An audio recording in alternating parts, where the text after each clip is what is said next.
Hi, I have a message to the world and to my people. If you're meeting me for the first time, my name is Ezomo Kakadu. I'm from the royal household of the Ezomo of Great Bini Kingdom. Yes, I mean the Great Bini Empire. You must have heard about us. At least you must have seen or heard about our artifacts, which are spread all over the best parts of the best museums in every country of the world.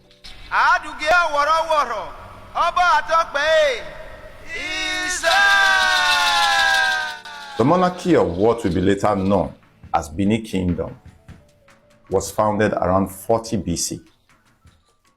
The first dynasty, which spanned from this time till around 11 AD, witnessed the rule of 31 Ogiso or monarchs, who steadily expanded and developed the kingdom before the interregnum lasted 70 years.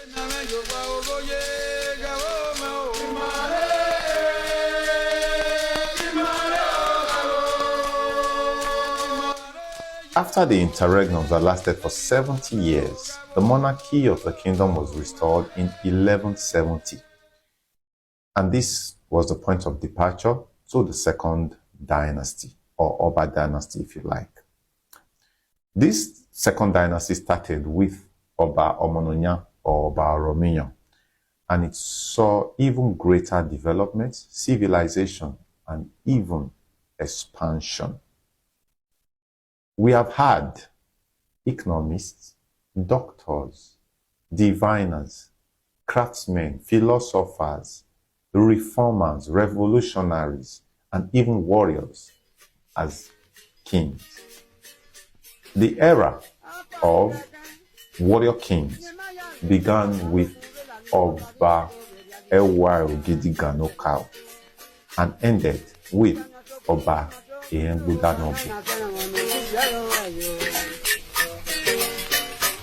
It was in this era of warrior kings that Bini Kingdom reached its height of development, civilization, and great expansion.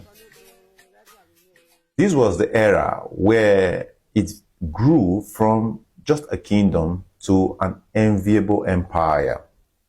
So that as at late 19th century, our boundaries and suzerainty had reached as far as Ghana, Ouidah, that is in Benin Republic, Badagry, Lagos, Akure, Owo, Ekiti.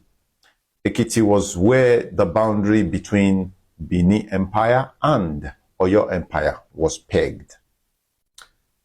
Onitsha, Owerri. Even some sources say that the boundaries extended as far as Bini. And if you study some Portuguese writers and old Portuguese map, you will see that they say that Bini Empire had or shared boundaries with Abyssinia, that is Ethiopia.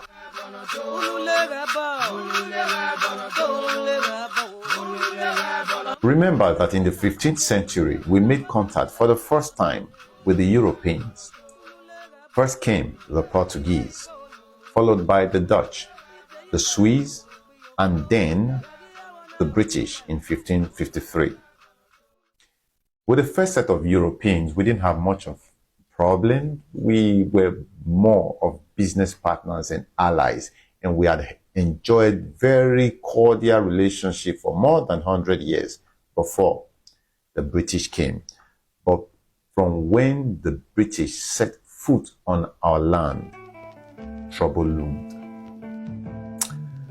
Unlike the other Europeans, the British were more interested in power consolidation and coming to see an empire as great as Benin Empire, and seeing the marvelous and unbelievable work and civilization of this empire, they felt intimidated.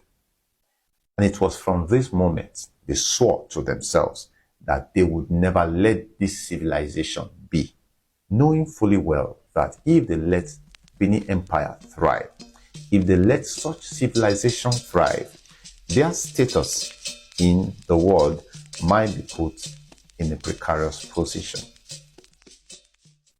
Their plans and ploys were detonated in 1897 when they, with the help of people we referred to as brothers, invaded our land, tortured, killed our men, women, and even children, and destroyed every evidence of what we had as civilization, including the Great Wall of the Great Bini Kingdom.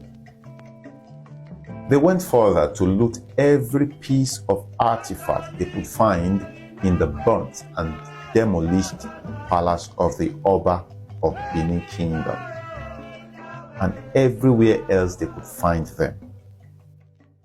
They sacked and exiled Oba Vorame Nogbaisi, Calabar.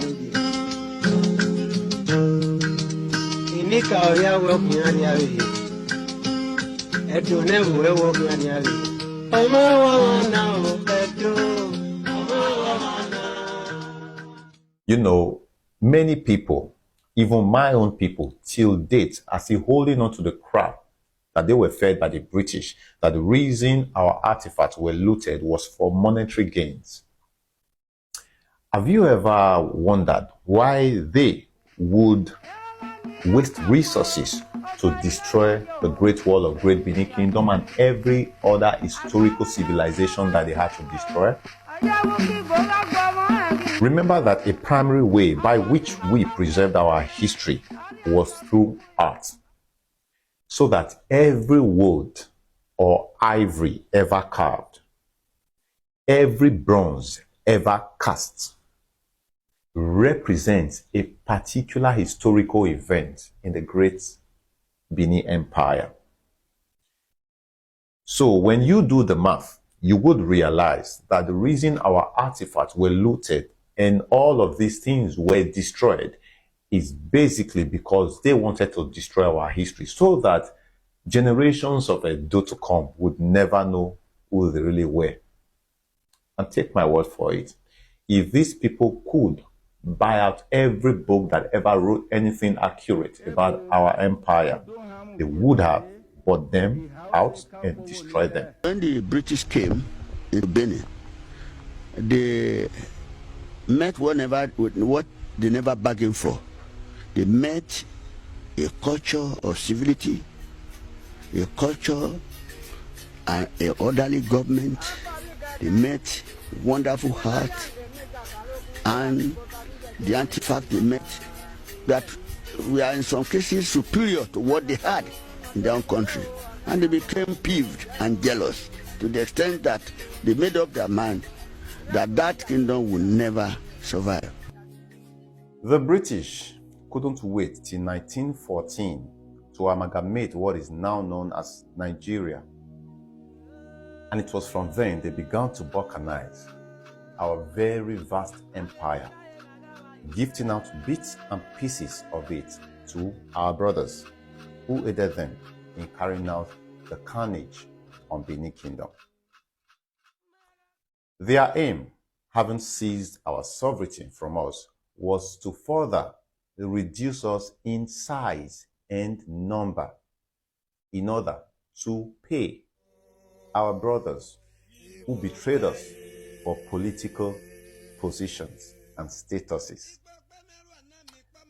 So just like a deceased baby from its mother at birth, our brothers were separated from us, given or gifted into homes and cultures that were alien to them.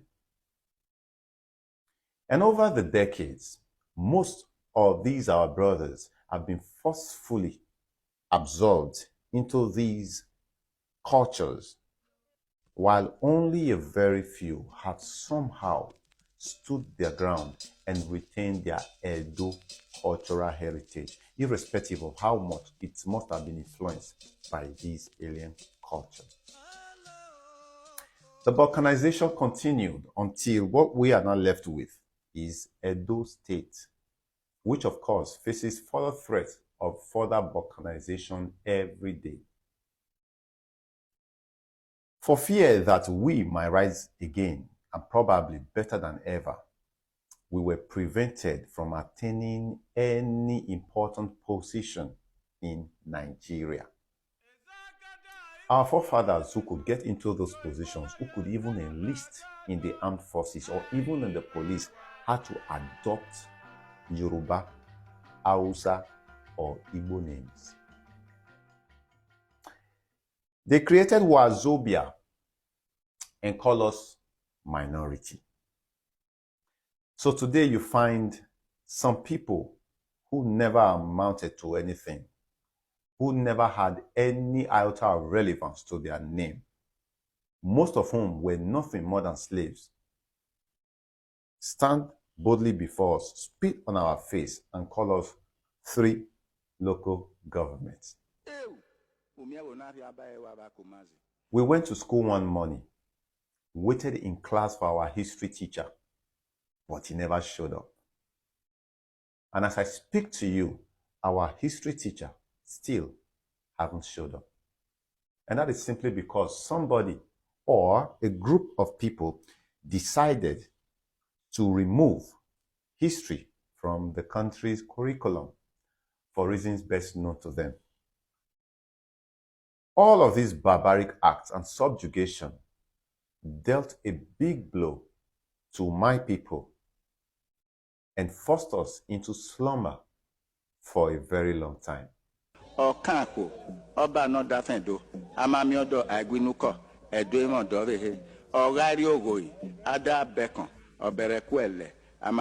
Unfortunately for these people, a small portion of my generation was born awake. Yes, I mean we were born with our eyes open. Our eyes open to the treachery of these betrayers. Our eyes open to how much these people have tried to distort our history. Our eyes are open to the activities of their new evil generation who are trying to carry on the works of their evil forefathers. These people have gone to the extent of doctoring even PDF materials just to corroborate their fallacies. They have gone to that level of editing online sources, especially Wikipedia. In short, they have made Wikipedia one of the most untrusted online sources just to support their lies. The latest they've done is to edit the Catalan Atlas.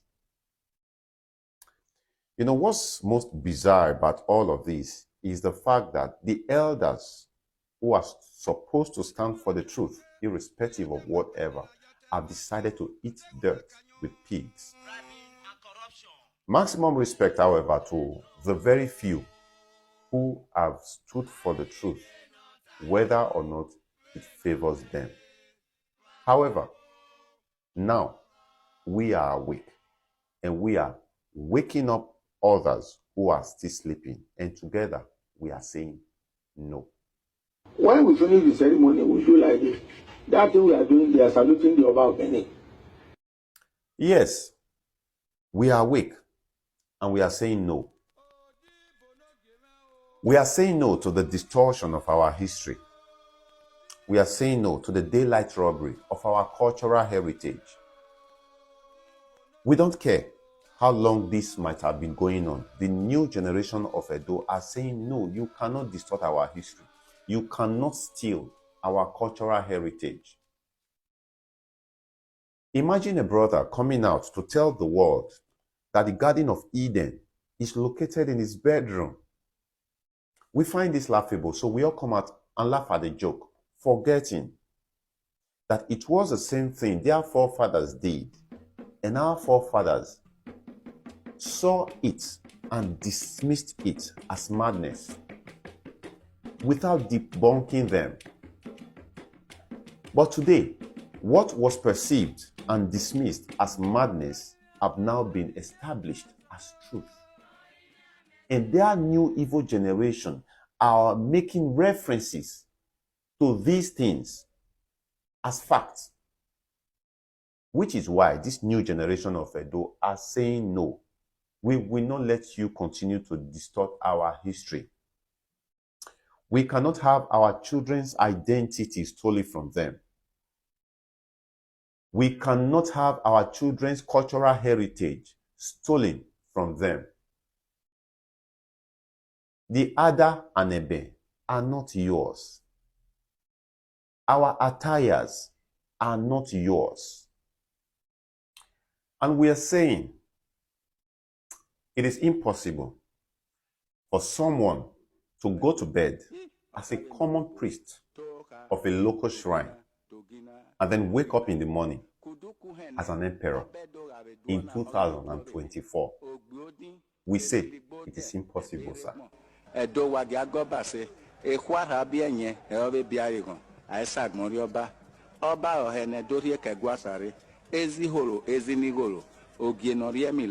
Any do Baba Nika Mudiano by Akpedohua. Waganya Boswa, Ero, Oroho, Aki Bene, Ibelunu Kevenanavo, love will live him in a Diovenica boy. Nebonu, Oku, Igito Nisio.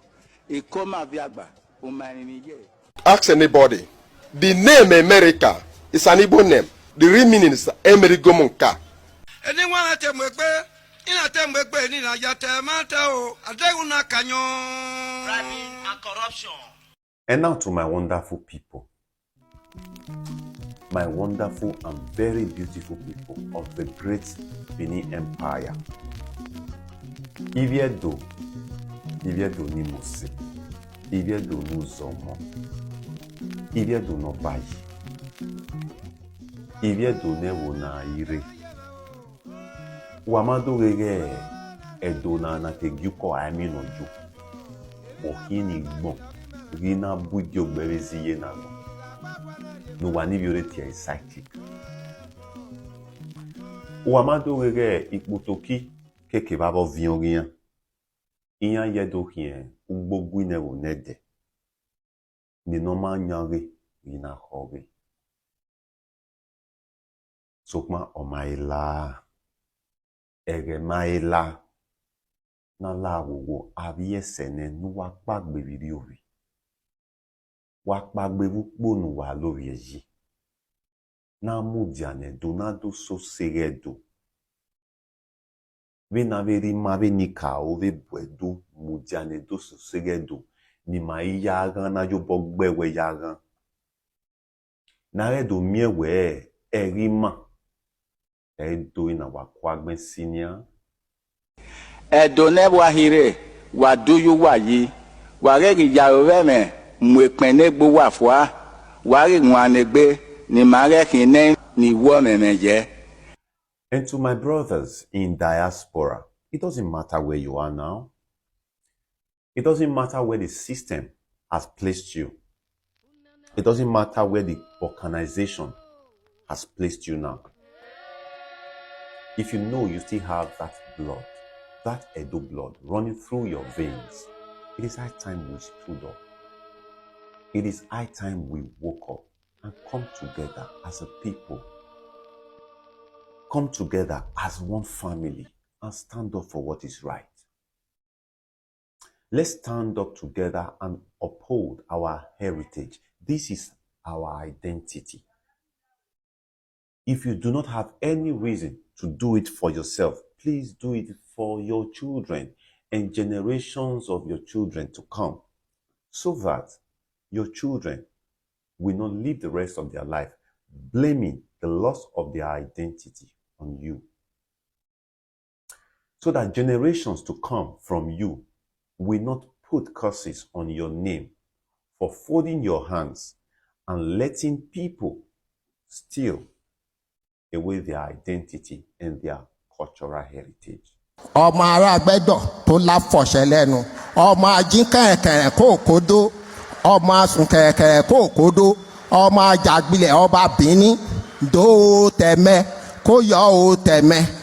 And to those who are already on the front line of this battle, to those very valiant warriors whose names are too many to mention, you know yourselves, those great and wonderful Edo men and women, those of you who have dedicated everything for this revolution, your time, your resources, even your lives, those who have undermined constant life threat because they have decided to stand for what is right and what is true. Those of you who have put your lives and the lives of your loved ones at risk because you have decided to redeem the glory of Edo people. All we need to do is to keep searching. This is a revolution, and we will never back down. It is our responsibility to redeem our identity and those of our children. It is our responsibility to right every wrong, to correct everything that has been distorted. It is our responsibility to tell our children who they really are, that they are royal sons and daughters of the great Edo Empire, and they are not just commoners, as opposed to the stereotypes that they get on the streets every day. It is our duty to stand up for what is right and tell these people who are trying to steal everything away from us and put us under, no. This is what we've started doing, and this is what we will continue doing. We are not violent people. All we have as weapon is the truth. And with this, we are going to slam their faces.